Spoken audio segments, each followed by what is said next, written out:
Om Swastiastu. Assalamualaikum warahmatullahi wabarakatuh. Salam sejahtera untuk kita semua. Salam Namo Buddhaya.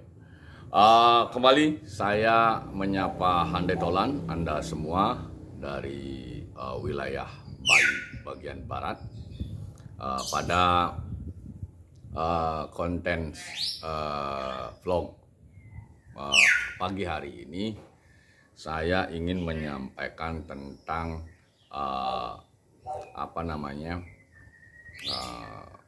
Profesor Winase yang spektakuler, ya. Jadi Profesor Winase yang spektakuler. Jadi siapa itu Prof Winase? Dia salah satu mantan kepala daerah yang pernah ada di negeri ini, di Republik ini. Jadi beliau menjabat jadi Bupati Jembrana tahun 2000 sampai 2010. Jadi spektakulernya itu karena apa? Karena kinerja beliau 10 tahun menjabat, itu yang pertama. Yang kedua spektakulernya, beliau pernah masuk penjara, ya. Jadi di penjara dimasukkan ke sel 2 kali. Spektakuler. Nanti kita akan bahas kenapa itu bisa terjadi. Kemudian spektakuler yang ketiga, beliau setiap perhelatan pemilu, mau pilpres, pilgub, pilkada, selalu menjadi ikon, selalu didatangi, selalu dicari, termasuk ke lembaga permasyarakatan, ke LP, ya, Badan Permasyarakatan, ya. Nah, ini 3 hal ini membuat beliau itu spektakuler, ya. Kemudian banyak sekali. Jadi kalau apalagi menjelang pemilu, pro kontra berkaitan dengan sepak terjang beliau dan dedikasi beliau meskipun dari penjara itu selalu dicari orang, ya. Saya tidak sebutlah, mau tokoh lokal, tokoh Bali, tokoh nasional mencari beliau meskipun ada di dalam penjara. Itu hebatnya, spektakulernya. Nah, beberapa waktu terakhir kembali lagi karena mendekati pilpres, kemarin sudah pilpres juga fenomena itu terjadi. Pemilihan gubernur kemarin, pemilihan gubernur, mau pemilihan bupati, wali kota di Bali, semakin spektakuler karena beliau dikeluarkan oleh salah satu pihak yang berkepentingan, termasuk memberikan uang ganti rugi kepada negara yang nilainya tidak main-main, 3,8 miliar. Nah, dari kespektakuleran itu maka saya membuat vlog ini untuk menjawab pro kontra di tengah masyarakat, karena agar tidak simpang siur. Jadi saya mulai dari yang pertama dulu. Profesor Winase, sepengetahuan saya, spektakuler beliau yang belum orang ketahui banyak. Jadi beliau ini sebelum jadi bupati, sebelum mencalonkan diri jadi Bupati Jembrana tahun 2000, itu beliau sudah kaya raya. Kaya. Jadi kalau hari ini kita lihat dengan fenomena sekarang, belum tentu ada orang yang kaya raya mau jadi kepala daerah. Dan keseharian saya ketika jok dengan beliau beberapa waktu terakhir, pernah saya jok bercanda. Saya katakan ke beliau, kalau saya dulu jadi bapak sudah kaya raya, ngapain jadi bupati?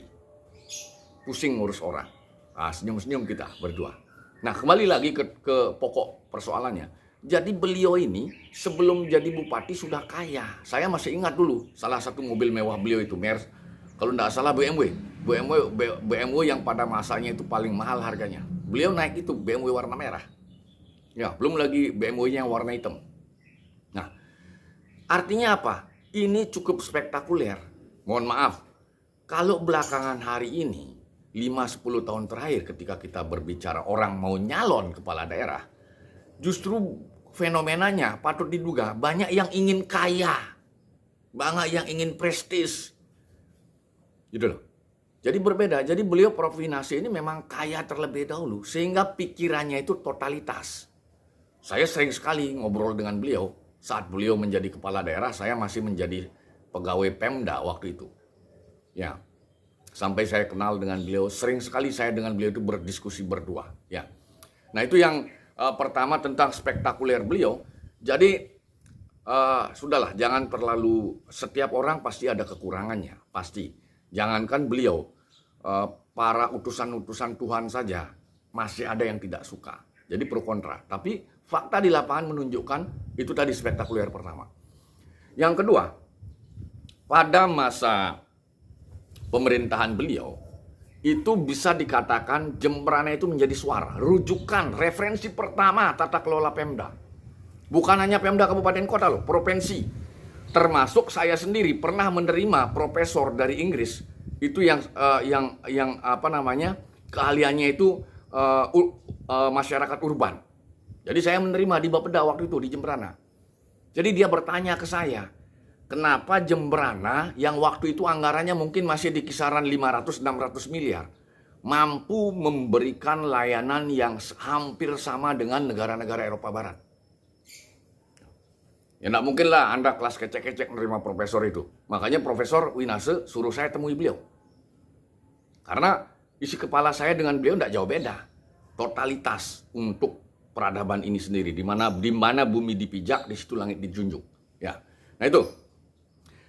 Jadi masa kepemimpinan beliau Jembrana itu rising star. Ya, totalitas, karena bahasa beliau yang masih saya ingat waktu itu, Gus, Bapak dulu meskipun orang tua Bapak kabag, tapi orang tua beliau sempat menjadi kabag di Pemkab Jembrana dulu. Tapi orang tua beliau itu disiplin.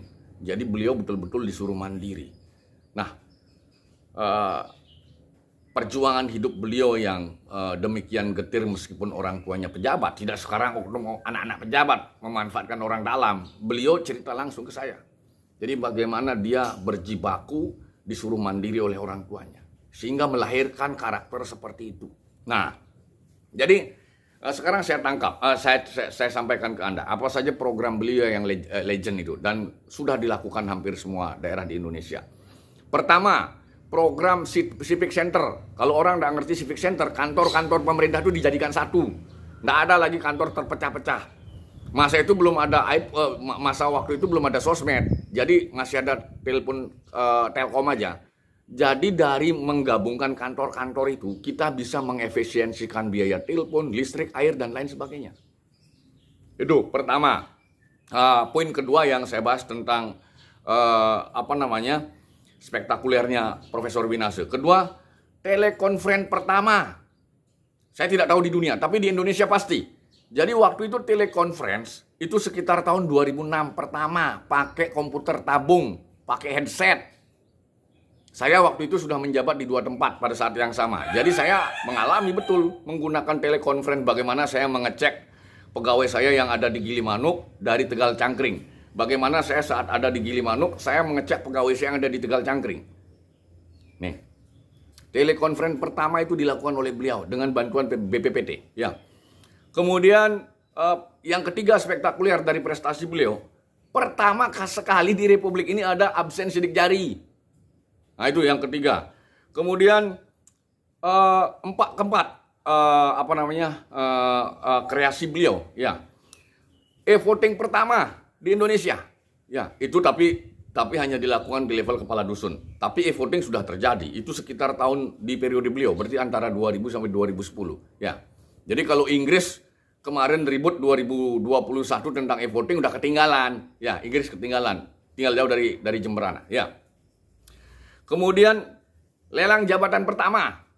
Jadi saya peserta lelang jabatan juga. Jadi itu pun lahir dari diskusi saya berdua dengan beliau tentang mekanisme lelang jabatan. Sehingga saya pribadi hari ini tidak heran dengan fenomena sekarang. Karena kita sudah melakukan beberapa tahun yang lalu. Kelemahannya pun saya sudah paham. Ya, karena kita mendahului peradaban dengan Prof. Winasih. Kemudian yang spektakuler, program kesehatan gratis, ya JKJ namanya, jaminan kesehatan Jembrana. Ini akhirnya diikuti oleh SBY. Kalau nggak salah namanya programnya SBY dulu JKN kalau nggak salah. Ya, Karena semua daerah mengikuti Jembrana untuk kesehatan gratis, Jakarta malu. Akhirnya Jakarta ngeluarin JKN. Kemudian program berikutnya yang ketujuh yang dibuat oleh Provinase, pendidikan gratis dari SD sampai SMA. 0 rupiah, asli 0 rupiah. Kemudian beliau juga punya sekolah pertama yang negeri yang dikelola oleh pemerintah di luar SMA Taruna lah, di luar SMA Taruna. Ya itu ada hasil diskusi juga. SMP boarding school pertama di negeri ini. Dan syukurnya saya pribadi bertemu dengan alumni itu 3 orang. Ya, 3 orang ini dimanapun Anda berada, hai 3 orang yang saya hire. Ada satu jadi lulus terbaik di kedokteran UNUD, sekarang sudah jadi dosen di kedokteran juga. Hai, saya bangga dengan Anda. Ya. Kemudian ada yang kedua, alumni SMP unggulan itu lulus terbaik di MIPA UNUD. Dan itu juga saya hire. Hai, yang saya hire jebolan UNUD terbaik MIPA. Sekarang sudah jadi pengusaha. Penghasilannya lebih bagus daripada saya. Yang ketiga ada sekarang jadi staf di kementerian saya, di kementerian yang sama, meskipun sebagai tenaga administrasi, tapi saya kerap bertemu dengan dia, saya hire juga. Jadi 3 orang ini menunjukkan hasil output yang dibuat oleh Provinase dengan SMP boarding school, SMP 4 Tegal Cangkring namanya, di Kecamatan Medoyo. Ya. Dan saya termasuk paslon yang minta masukan dari saya, entah itu di beberapa kabupaten kota di Bali. Saya dorong ini kepada mereka, buat SMP unggulan lagi. Nggak usah bicara regulasi, kita jalan. Karena kita berbicara tentang human investment, ya, yang hasilnya itu paling cepat 15-20 tahun pasti hasilnya. Ya. Nah, di pendidikan juga beliau pertama itu angkutan gratis. Tetapi sebenarnya poin-poin yang dibuat sebagai kreasi oleh Provinase itu hasil dari pengalaman beliau di lapangan, pengalaman beliau sebagai pendidik, pengalaman beliau yang lama di Jepang. Beliau di Jepang kalau tidak salah 7-8 tahun. Ya. Nah, kemudian program beliau yang prestisius atau menjadi mercusuar, program beasiswa untuk mahasiswa. Jadi ada uang yang diberikan setiap semester, yang dulu nilainya itu sampai 5 juta per semester. Ya, jadi kalau saya waktu berdiskusi dengan beliau, yang saya prioritaskan adalah yang pintar dan miskin. Karena untuk keadilan. Jadi kalau yang tidak miskin janganlah. Cuman hari ini ya tuntutan perubahan paradigma mulai terjadi. Oke lah, yang penting program itu berjalan dulu. Kemudian program beliau yang ke-9, ini rasanya juga kalau kacamata saya, sepengetahuan saya juga yang pertama di Indonesia, yaitu gagasan dan implementasi rawat inap pertama di puskesmas. Kita punya 5 puskesmas. Nah itu prestisiusnya, spektakulernya seorang Profesor Winase. Termasuk di luar 9 program ini yang saya tahu persis beliau, misalnya di tahun pertama itu kita punya program memperbarui kantor-kantor camat. Jadi kantor camat di Jembrana itu semuanya dengan desain terkini. Jadi memenuhi konsep-konsep yang namanya ergonomi. Ya, bagaimana menata kantor. Ya, baik interior maupun eksterior kantor. Jadi kantor camat pertama, kalau tidak salah mungkin di Indonesia, semuanya lantai 2 dan menggunakan pendekatan modern. Setelah tuntas kantor camat dibikin bagus, puskesmas dibikin bagus, rawat inap semua. Kemudian kantor desa, kantor lurah. Nah, sekarang sudah selesai semua. Semua kantor desa, kantor lurah di Jembrana ini tampilannya bagus. Itu sebenarnya gagasan beliau. Ya, jadi keliru besar kalau orang selalu ada pihak tertentu yang mendiskreditkan beliau. Ya. Kemudian ada oknum yang saya tidak mau sebut namanya, ngaku-ngaku pemikir. Ya. Ngaku-ngaku pemikir, padahal baca buku aja nggak pernah. Kalaupun mungkin pernah orang itu nulis buku, paling-paling buku kecil baru 1 kali. Ngaku pemikir. Kalau saya dengan Provinase, jadi biasa hari-hari saya ditelepon sama ajudan, beli gus. Disuruh merapat ke sini. Sudah merapat. Lalu apa yang saya lakukan dengan beliau? Ngobrol berdua. Termasuk, ini kaitannya dengan beliau masuk penjara. Ya. Jadi peristiwa itu saya ikuti betul, ya. Termasuk sidang-sidang di pengadilan, sering saya diskusi dengan beliau berkaitan dengan kasus itu. Jadi yang saya tahu persis, pada saat mau perhelatan gubernur, saran saya kepada beliau jangan maju. Ya. Tapi karena banyak bisikan-bisikan orang yang, ya orang-orang tidak bertanggung jawab lah. Bahasa saya itu oknum penjilat. Kalau saya waktu itu sudah menyarankan beliau untuk tidak tampil pada waktu itu. Referensi saya ada kepada beliau. Karena rival itu, kalau kecerdasan beliau nggak kalah. Tapi beliau itu kalah di ongkos sama orang. Ya, kalau otak nggak kalah. Nah, mohon maaf saja, karena waktu itu beliau itu dimintai angka yang, mohon maaf, diduga. Saya kan kalau pembicaraan langsung kan jelas saya dengan beliau. Angkanya terlalu tinggi waktu itu. Maka dari itu saya sarankan, Pak, jangan maju. Ya. Nah, karena bisikan oknum-oknum yang penjilat itu, beliau akhirnya memaksakan diri maju, ya kalah. Nah, inilah yang saya duga sangat kuat memaksa memasukkan beliau ke penjara. Karena memang kalau dari kepentingan politik memang kalau dibiarkan Winasir di luar bahaya. Buktinya tadi saya katakan, di penjara saja beliau bisa berbuat. Ya, jadi kalau ada orang bicara Pak Winasir negatif, itu noleh dulu, ngaca dulu. Anda sudah buat apa? Anda jangan ngaku-ngaku. Yang sering sekali diajak tandeman oleh beliau bertiktokan itu, ya salah satunya saya. Referensinya ada. Tulisan seorang peneliti dari Jepang, yang mungkin Anda searching di Google dapat tulisannya itu. Ketik aja nama saya dengan Prof. Winasir, muncul dah. Ya. Nah itu tadi, orang ngaku hebat, mendiskreditkan Prof. Winasir, keliru besar.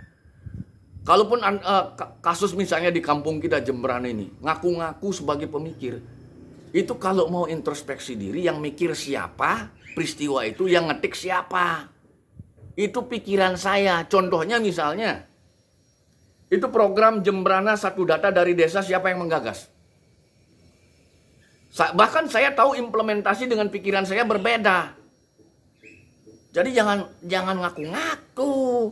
Kalau sekedar copy paste. Kemudian kalau bicara Sadkertih misalnya, Loka Jembrana, siapa yang memaksa? Saya tidak hanya kampanye di sini. Saya ngajar semua DPRD di Bali. Termasuk DPRD yang mungkin tidak sehaluan dengan Pak Koster waktu itu. Saya katakan, sudah pakai Sadkertih Loka kabupatenmu. Karena apa? Ini punyanya Pak Koster bagus. Kita tidak boleh lihat warna. Ini demi Bali. Nah itu. Nah jadi itu ceritanya. Jadi bagi siapa oknum, saya tidak mau sebut. Itu kan bahasa saya kan itu apa ya. Mohon maaf. Mungkin bisa dikatakanlah leguk pengeng oleh orang Bali. Nggak ngerti apa-apa. Taunya hore-hore aja. Nggak pernah mikir, nggak pernah berjuang. Ketika menang, maunya di depan.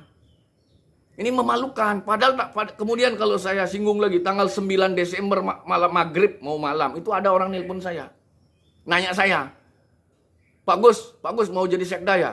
Saya ketawa. Saya dari dulu nggak suka jabatan, bukan munafik. Kalau uang saya suka. Tapi kalau jabatan nggak suka saya. Saya jawab begitu sama orang itu. Syukur dia nggak jadi sekda. Ya. Karena terus terang saya juga nggak suka. Caranya, kelakuannya, dari dulu saya tidak suka. Tapi bukan personalitinya, karakternya. Jadi tidak boleh ada sentimen pribadi. Nah, jadi itu hal yang berkaitan dengan Pak Winasir, yang mendiskreditkan Pak Winasir. Jadi sebab beliau masuk penjara itu jelas. Kemudian 4 kasus itu saya pelajari juga. Bahkan saya sampai di pengadilan tipikor jadi saksi ahli. Hakim pengadilan tipikor Denpasar itu pernah saya balik nanya. Karena salah satu kasus Pak Winasir itu beliau masuk penjara sendiri. Tersangkanya satu, terpidananya satu, beliau sendiri. Saya juga belajar public policy, saya ngerti hukum juga. Kalau bicara korupsi, tidak mungkin ada orang korupsi 1 orang. Apa sih? Ya Anda tidak usahlah terlalu aneh-aneh berpikir. Tanda kutip, patut diduga, tanda kutip, implementasi hukum, penegakan hukum di negeri ini kan tebang pilih, patut diduga. Ya sementara beliau berada pada posisi antitesis penguasa pada masa itu.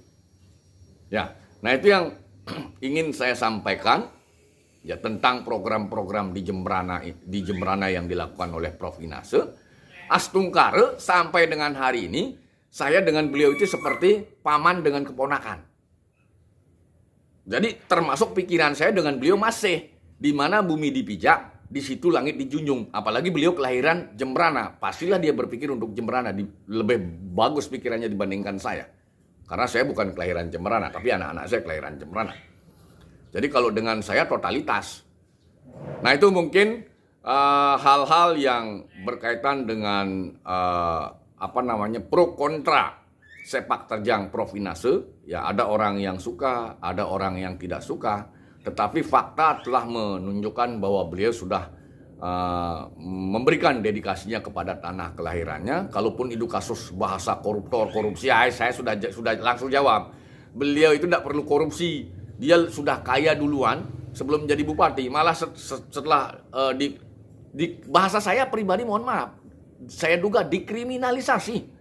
Kalau orang sudah dikriminalisasi oleh oknum, ya diperes sampai habis. Ya faktanya itu yang terjadi. Jadi itu dulu hal yang bisa saya sampaikan dengan spektakuler Prof. Inase. Kurang lebih saya mohon maaf. Mudah-mudahan ini bisa menjadi referensi Anda semua di seluruh Bali, termasuk di Jembrana, untuk memilih pemimpin ke depan. Jangan bodoh kita. Jangan mau ditipu. Mana orang yang bekerja untuk Jembrana, mana yang orang yang bekerja untuk memperkaya diri dan keluarganya. Demikian, terima kasih, selamat pagi.